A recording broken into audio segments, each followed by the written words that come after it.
Today, we're going to be talking about habits that are going to drastically change your life and the mental barriers that hold us back. So, if I look at myself and my life for the last 6 to 8 weeks, right? I decided I'm not going to drink any alcohol. I'm going to go super healthy on my diet, which I was already pretty healthy with and working out a lot. And I thought to myself, I drink alcohol for fun, for enjoyment, not to excess, in a balanced way within reason, right? And I thought I want to do a real health kick and really go to the gym six, 7 times a week and really just go for it for a little while, right? And the reason I did that is because if there are negative habits for me that keep blocking it, those little things in your mind that go, oh, I can't bother today. Oh, I can't bother to eat healthy today. I can't. I sort of said to myself, no, I'm going to really go for it. So that then those small ones that are there, I'm coming through it bang like that because I'm going to make those changes. It's the same as when people come into me and say, I want to cut compulsions. I say, yeah, you're not going to do it with just a little bit here, a little bit there. You've got to properly make this your new life. It's like when somebody is coming from not to me because I don't deal with that, but I'm saying if someone's coming in who to an addiction clinic and they want to give up a particular drug or substance, right? They don't do it by just cut back little by little. It's got to be a real white knuckling it a bit and stopping, feeling discomfort, and then building a new life. New life with new friends, new life with friends that don't use, new friends, new opportunities, new things, sports, exercise, things in that direction. And that was the same with me whenever I make these changes. It's got to be, right, you're going to do a lot of fitness now. Right, you're getting up a different time of day so you can work out in the morning. You're going to be, your day's going to be focused around getting out for long walks, lots of things to do with exercise. Now, I work very long hours, and what I do is something that I really go for with what I'm trying to do with OCD recovery. And doing that, it works very well around the healthiest enough structure I had. And I thought, no, I want to take it to the next level. So when you do that, you are creating a big shift. And then you think, oh, I'm not going out tonight because I'm not going to be drinking. Therefore, I'll get up a bit earlier. Oh, then in the day, what you're going to do, because you're not going to be going for a slice of pizza. Instead, I'm going to go for a 15,000 step walk or whatever. I'm not saying this is going to be my day-to-day life for a long time, but I'm seeing how it works for me. I wanted to, every time I've upped my game in what I do for work, for recovery, for my life, I tend to up it and then not look back to the way it was. Then I make some adjustments so it's a bit balanced, not too extreme. But I do these kinds of shifts at times, and I realised that my own when I had different people working in the company that I was running when I owned a gym in the past. And I thought one day I can't wake up with hangovers going out too much because I haven't got the energy to work in the day. So I thought I can't drink like that much again. And so then I changed that. And then the same with OCD recovery. I thought, if I'm going to recover, and this is going to be a substantial change, you've got to make significant changes, as in doing all the work, exposures, breaking down beliefs, cutting out compulsions. And it had to be that way of life. It couldn't be lightly skimming books and so on. It's like anything. If you're going to open a business and be successful with a business, you've got to be persistent all the time, really making developments and changes so that you're advancing. And that's the same with fitness. You've got to advance, otherwise you plateau. You plateau in the gym by hitting levels and not changing around them. And most things in life, most humans are kind of coasting along with life because what's happening is they're not making the significant changes that are going to take them to the next level and the next level and the next level. And life has to keep having those changes to go to the next level, the next level. OCD recovery is like that. First is reading, cutting out compulsions, exposures, then looking at perspectives, breaking those down, pivoting, changing your perception on other things, looking at other areas of life, changes your whole life. The empathy and connection that I have today is so different because of unconditional self-acceptance. I can see the other humans struggle, the difficulty in their life.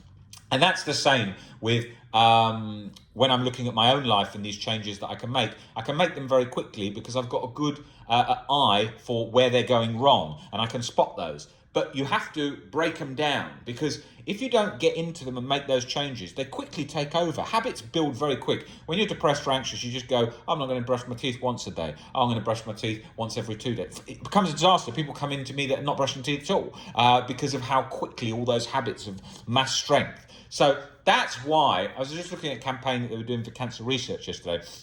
And they were saying 100 press-ups a day challenge, right? All those things is great for society because it's getting them thinking about health. That's a great thing to be doing. You know, I always say to people who say, like, oh, I can't make it to the gym, I can't do this. Just do the press-ups on the floor, the squats in the living room, plank in the living room. Do those in between when you're working or doing whatever, or watching film, a TV series, whatever, right? You just don't want to get into that cycle of just sitting, eating crap, watching box sets, back to back, sort of rotting away on the couch. It's a disastrous thing. It's not bringing any advantage apart from a feeling in the now, and the feeling's pretty crap because nothing's holding it together. When you have a good direction in life and you're getting in shape and so on and all these different things, you feel better in general everywhere. If you're working out your abs, your lower back, you feel stronger and fitter just sitting in a chair. You're working out your shoulders, muscles when you're carrying a heavy bag, or you bump into something, nothing feels like it's hurting or getting injured or anything, right? And that is what comes from building physical, because you're living in your body. It's the spacesuit that's making you survive in outer space, which we're in outer space. And so it's doing that. So you want to look after it really well and get into looking after it well. And the same with the mental health. You want to be thinking about how we can make significant changes to make your recovery robust. Most recovery stories on social media in general are very wishy-washy because they usually come about through mindfulness. Nothing wrong with mindfulness. Mindfulness is a good addition to all the stuff we do for working on OCD recovery. However, if it's just based on sort of loose mindfulness, then it's not helpful, because then when a real life trigger or a real life trouble happens, some illness, some injury, loss of job, whatever, they have no tools to deal with that. So that's why robust recovery is you're learning to develop unconditional self-life, other acceptance, and you're learning to build a good life structure for overcoming difficult things. You are building substance that's going to lead to that robust recovery. And mindfulness is great for living in the moment, calming down, learning to be present, learning to distance from thoughts with ACT and so on. And what you're doing is you're calming the body down in lots of ways. But the problem with OCD, it cuts through like a hot knife through butter, because it knows your fear, and then those tools aren't strong enough, and then quickly you're back into the chronic guilt, anxiety and cortisol soup-like situation. And that happens quick, right? That happens very, very quickly. And I remember going to loads of meditation, loads of mindfulness courses, and just thinking, I'm screwed because nothing's going to release this. It's too locked up, mental lock-up, guilt, anxiety on 24/7. I'm never going to get out of this situation. That is exactly the same as when you haven't worked out for ages. You go and do a plank on the floor, your whole body's like jittering, and you're thinking, shit, I can't even make 15 seconds, let alone 2 minutes, whatever, right? And then you build that, and the body adapts quick. The body adapts quickly when you get into a rhythm of doing things. I'm not talking about being athlete level. I'm saying if you just were swimming a couple of lengths and feeling tired and not good, and then that quickly builds and builds and builds. The body progresses fast when it's got good nutrition, good exercise regime, and you're really pushing yourself to go for it. And that's exactly the same as OCD recovery. Most people aren't pushing themselves to go for it. They might be pushing themselves in one direction, but they're pushing themselves into a brick wall. When you've got a clean track in front of you and you're pushing in that direction, you obtain substantial results. The reason this team here that I work with, all the guys around me, Nick, Momin, Phil, Sam, Maha, all the guys that are behind the scenes here doing so many things, they are relentless at pushing forward in every area that we work in, because they have that laser focus on getting the job done. If we're going to change OCD, we're going to get the results for people that we are after achieving, and we work with thousands of people, we have to be in that zone all the time. And so that we are always looking at each other's thinking, oh, you could make this improvement. Oh, you could make that improvement. And when you do that and you think about all those habits, you get results. If you look at Nick, right? Nick is doing videos all the time. He's doing one-to-one sessions all the time. And no matter where he is in the world, he gets the job done. Because success in anything you do, in any goal you're trying to go for, is a human being who gets the job done. Not the human who thought about doing the job, not a human who changed his mind 100 times doing the job, but the human being that consistently got the job done. You've just got to think about problem solving and persistence. You are rewarded in life for your problem solving ability time and time again. My job is to get people recovered from OCD. My job is to improve people's life with OCD. If I do that, I get closer to the goal of recovery for a much larger amount of people and bringing recovery out of the dark and putting it on the map. The goal. OCD has been in the dark. OCD sufferers in general find it very hard to recover from chronic OCD. My job is to do that. If you think about your job, you are trying to recover for yourself, you're trying to get fit for yourself, you're trying to improve your life and longevity for yourself, then you're trying to succeed in your career, your family life. All those things involve problem solving and persistence. And it's easy to get into habits like, oh, I'm doing too much. Oh, this is too difficult. I don't need to do that much. And that is why people coast and flatline at a similar level. And then in OCD recovery, that means coasting with a lot of discomfort. So you've got to ask yourself, how can I change my life day to day through these habits, through anything, so that I can start looking and thinking about how things are improving, right? When you work out a lot, first you don't get results, then you get results, then you start to feel better. The reason working out becomes kind of addictive is people see the change. They feel they've got control over their life. Their body's responding the harder they work. So therefore they get more and more into that because they can see the results when they're getting on. They're fueling the body by the food, then they're working out, and the car's going from being crap to being a car of the top level, right? So that is what happens in terms of performance. I'm not talking about aesthetics in terms of how we accept ourselves regardless, but I'm talking about efficiency. So when you think about OCD recovery, it is exactly the same. You are building your mind to be a very, very efficient engine in your life. Now, that might sound over the top, but I can tell you something. I never meet any human beings, and I've worked with thousands of human beings in OCD, and I work with thousands of human beings in fitness when I used to have a gym. And the thing with those situations is you never meet anybody who says, I'd really like to be in crap shape again. The same as you never hear about people with OCD say, I really want to be stuck again. They don't. Because when you improve, you start to see the benefits and you want to keep them. And that is key. It's the same as any area in your life. You know, you look and you see improvements, you think, I don't want to go back to that way it was once before, okay? And that is exactly the same as OCD recovery. You have got to be asking yourself, you don't want to go back to being chronically stuck. You want to maintain that. How do you maintain recovery when you're recovered? By thinking about your perspectives and rational thinking longer term, by keeping up to good mental health habits that are going to do that and life structure, and consistently making that your life. If you think it's just a one-time fix, you're wrong, because to make change, you have got to keep it consistent for that change to stay long-term. So, you want to be thinking, why is health in general so good to work towards? Because it just makes everything so much easier, okay?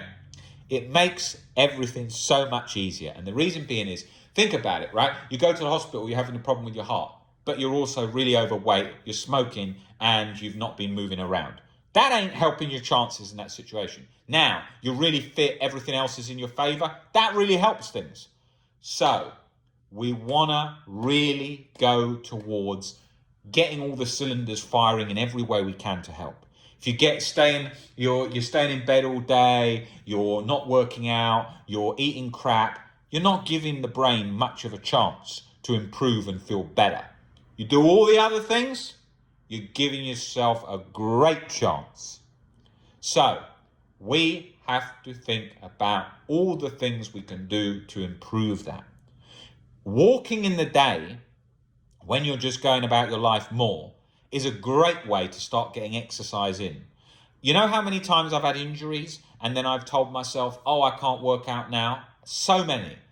then you've got to think, is there any way I can work out around this injury? I'm not talking when you've got the flu, you've got to rest, or certain things which need rest, but you've got to start thinking, how can I work around this?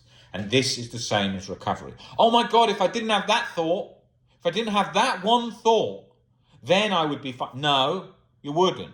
Those thoughts and fears are the layers and levels to the game. Think of it like Super Mario, right?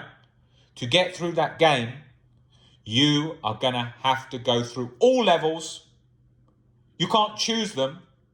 You can't jump down like Mario does down a bloody pipe and just come up zoom ahead, right? It doesn't work like that in the real world. You have got to go through the levels that just come ahead of you, and you've got to just deal with those, okay? So that's going to happen. Of course your body's fatigued right now. Of course your back muscles are tense right now. Of course your jaw's tight right now. Your stomach's rumbling right now. Everything. Because your anxiety and nervous system is all firing up, and those are the symptoms you're experiencing. That doesn't mean if you work out and eat healthy, those go. No. As you change your perspectives in your mind, anxiety then balances out, fades down. Baseline peace is restored. Now you feel better generally. You have more energy for working out and so on. But if you do all crap life habits, you've not got a leg to stand on when you're trying to recover, because everything's working against you. So we've got to start one bit at a time. What we do is we are working uniquely with you, looking at exactly where you're stuck. How do we build these habits? How do we break down these fears? What exactly is going on? And chipping away, chipping away at it one day at a time so that we get there. Of course, we're not just thinking first day you've got HOCD, oh, you're going to work on your perspectives, have unconditional self-acceptance. No, it's not like that. When I had all those different fears, they lasted a very long time and were very robust and very stuck in internal lockup. And if you go through these videos, there's 2,000 plus videos on this channel. It's the largest OCD channel in the world. And, you know, it's all about layers of the onion, bringing down those fears. Why are you so scared? How can we change that? What perspectives can we look at? How can we make a shift there? How can we make a shift there? And doing that over and over and over and over till we get to a baseline state of peace. Recovery is not just overcoming the chronic anxiety and guilt. It's building the habits in life that maintain that new, healthier version of you, that new, more empowered version of you. It's an overhaul. People come in the door saying, looking at life structure, we're life coaching, we're looking at exactly the problems and overhauling that. You know, I remember I went to the doctor, I had severe gastroesophageal reflux disease, and I had very bad acid reflux. I had an endoscopy, and I vomited like 10, 15 times when they were putting the tube down for the endoscopy. And I came out and I sat in a room, and they give you time to relax after you've just had the endoscopy procedure, because it's a very uncomfortable, not very pleasant procedure. Right. I sat down in that chair, nurse comes in. She says, what would you like to eat? I was in a private hospital. I said, this is years ago. And I said to her, she said, what would you like to eat? This is the food for today. And I said, I will have, let me see what you've got there. I looked at this form. Coca-Cola, bloody chocolate biscuits, crisps. There's nothing healthy on there. I was going for a procedure because I was drinking and eating crap at the time. And all the things you don't want to eat after you just had an endoscopy. You want something smoother, light juice, something soft, more bland. All things that you would not want to eat after having an endoscopy. I ended up having some of those things because there was nothing else. And I thought, this is what's wrong. I'm going in there and the terrible problem with my stomach, and they're feeding me the same crap that got me in there, right? And that is the same with OCD recovery. If you just read the books, you just work on a few beliefs, and you go back out into life doing all the bad things, all the wrong things, all the habits that are getting you in the same position, you are going to feel like crap. That's why it's a life overhaul, you know? And when you make a life overhaul, think of people that you think, oh, I'd really like to be like them in a mindset. Think of the habits they've got. So many people on social media, terrible habits. You look at those influencers in the space of mental health, life coaching, very appearance-based in terms of how they look, plastic surgery and so on. This is not the direction you want to be going in.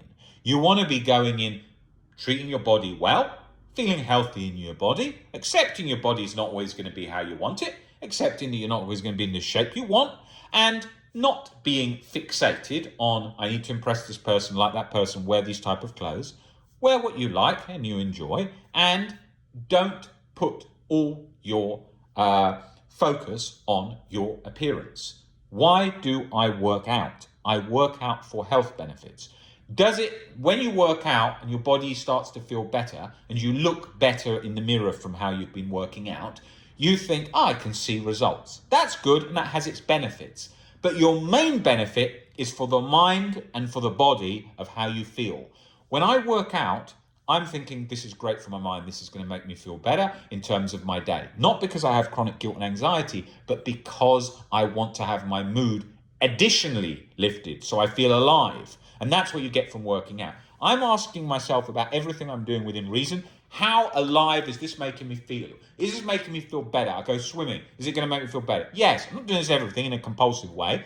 But if I'm eating crap and not doing something and sitting in an uncomfortable chair, when I go on a plane, and I have to travel a lot in this job, and I go on the plane, I'm getting up, I'm walking up and down in the plane, I'm reading a book, I'm trying to help improve the mind through reading, I'm doing a bit of walking so that I'm still moving. When I get out of the plane, I'm walking a lot that evening because I want to feel alive and feel healthier and exercise. You want to make your body work for you. You want to make your mind work for you. Don't just sit sort of brain rotting away reading some crap. Do something that's going to develop and help you. Not all the time. You're going to do fun things, of course, as well. But if you start thinking like that, your body's going to work for you. It's going to be strong, resilient. It's going to be moving you forward and giving you the energy to do things. Because it's like if you take a car, I don't even drive. I'm walking on the street everywhere because of doing exercise. But if you were to use an example, if you took a car like a Ferrari or something and you were driving it very slowly, it wants to go away. It wants to leap forward, right? If you've got your body is in bad shape, your mind's in bad shape, you just want to lie on the couch. It's just about surviving. I know it's about surviving. That's what it feels like. You just want to survive. Laptop on your chest, lying there, relaxing your neck muscles because everything feels so tiring and that's all you can manage. And I get that. And you have to do that at some points because it does feel that difficult. And I completely understand that. However, if you have that crap car, you go to accelerate, it's chugging away, it doesn't do it. You think, what's the point of even accelerating? This car's crap. It's not going anywhere much. It just gets me to A to B. Well, it fulfills a function. Very slow, lots of problems. You have that good car, it wants to pull you away. And you think, God, I'm not doing it a good service here because it wants to go a lot faster than this and I'm not, right? And that's the same as recovery and all these things. When your mind gets better, your body gets better, you want to pounce on life and seize the day, right? Your body wants to naturally do that. It's primed up, ready to go for that, right? And when you're not in that zone, it's not ready to do that. And it wants to just sit down and relax. And your mind's thinking, even when you have a shower in the morning, oh, I want to sit down now. Oh, I've been standing up too much. I want to do this. The back's going like this. Your back wants to lie down. You want to sit in this couch. You want to check out. Your mind wants to just sort of check out, look, watch some numbing stuff. Of course, that's how it feels.